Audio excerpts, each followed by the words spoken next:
everyone, it's been Pixie here, and I just got out of the shower, so I just threw my hair up, so excuse the hair. It's always crappy anyway, but whatever. I wanted to just do real quick the community tag, and I guess there really is no real quick about it. It is 77 questions long, and the concept was started by the Lady Grave Dancer, and everyone put in their questions, and I thought this was a really brilliant idea. So I wanted to go ahead and participate. So here we go. Yes, I do. No. Yes, I do have premonitions amongst other like natural type gifts. But no, neither of them, nothing that I have naturally is what led me to the craft. I work with the Morrigan, and why I work with the Morrigan is because she chose me at a very young age. I didn't always know that I was working with her, but she has been a constant throughout my entire life. I love her because she is a protection and she's a protection goddess and a goddess of justice, and everybody thinks that she's just a goddess of war and death and battle, and it's more than that. It's a lot more than that, and those who are privileged to be her children and learn more about her know the depth to which the abilities she possesses. Yes. Now that doesn't mean to say that I don't work with other deities, because at the end of the day, I want to get the job done, but I work primarily with her and then respectfully of her with other deities. I use what is needed to get the job done, and whatever that means is whatever I use. Question number 6. Do you do past life readings, or have you ever had one done? Who were you? How did you die? I don't do past life readings, and I've never had one done, but I think in a past life I was in a war, because I've had multiple dreams about this. I've written poems and songs about this. I've drawn these pictures in which I've seen executioners blow people's heads off, and I wasn't there visible to the executioner, and I don't think I was part of it. I was hiding in one of them. I think this was mostly around World War I or II. From the vividness of the things that I've drawn and written about, I'm pretty sure that there was war in a past life for me. Question number 7. What is your favorite magical tool? On this one, I'll have to go with tequila and agree that it is my mind, because your mind is where the first thoughts are. Your mind starts the process, and then your will, etc., etc.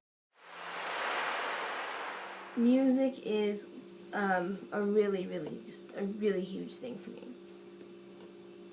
So, I use music in everything that I do, whether it be rituals, spell work, crafting, making things. It doesn't matter. I always have music on. Some of the songs that I listen to during ritual consist of Faith in the Muses, Nine Dragons, and Kernunos. I also like Chant of the Awakening by Arcana, and those are just a small few. Question number 9. Where is the most magical place you have ever been? Magical will probably be the home that I live in now. And why is because it is my home and it has my energy and my magic in it.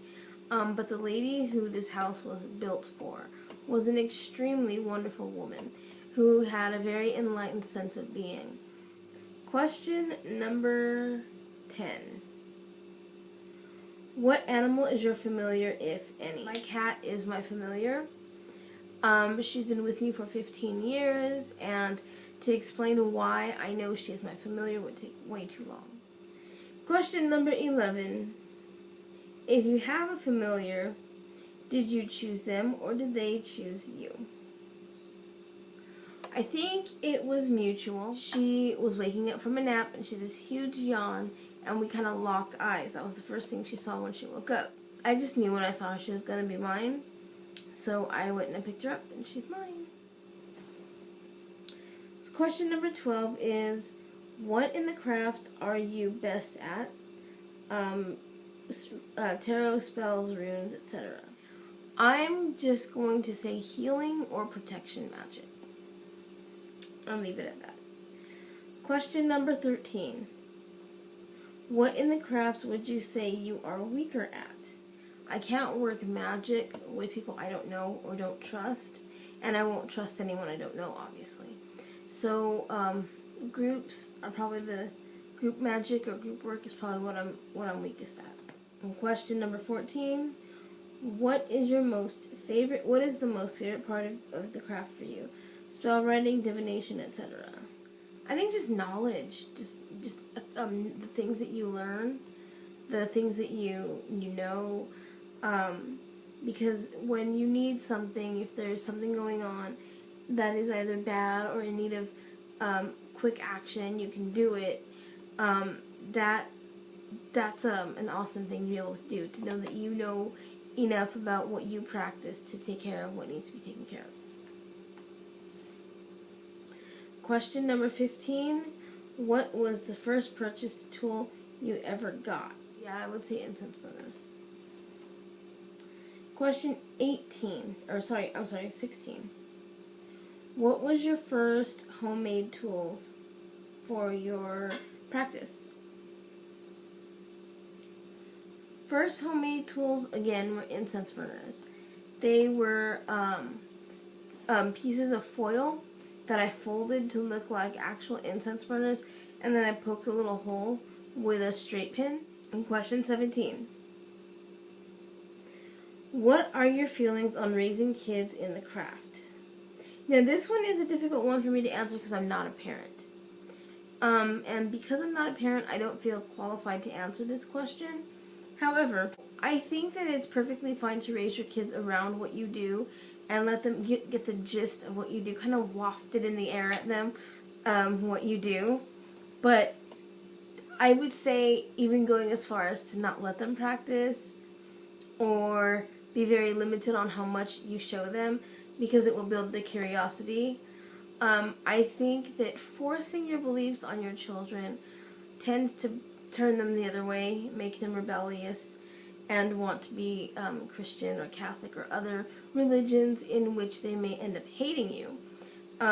Because even though you've taught them to be non-judgmental, it doesn't mean that their religion won't take hold and make them that way. Unfortunately, I've heard of people who raised their kids in the craft and they turned out to be at odds with their children because their children turned to other religions. Question number 18. What if you were a goddess or god? Who would you be?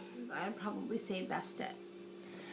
And the reason I would say Bastet is because I love protectresses. I love the goddesses that do the protecting, that do the defending of others.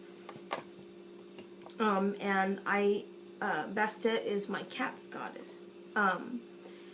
And I love working with her because she's so regal and very protective, and just there's a lot of reasons why I would want to be Bastet. Question number 19. Do you use astrology in your practice? In what ways? I think that it's a little impossible to do what we do without using some form of astrology. I use the basics of astrology to figure out people that I meet. It's always good also to know what is to come for your astrological sign. So I do watch people on YouTube who do astrologies for the coming months. And also I like to know what the moons are doing so that I know which intentions to set and what to work on for that particular moon. So yes, I do use astrology quite heavily, I guess. Question number 20.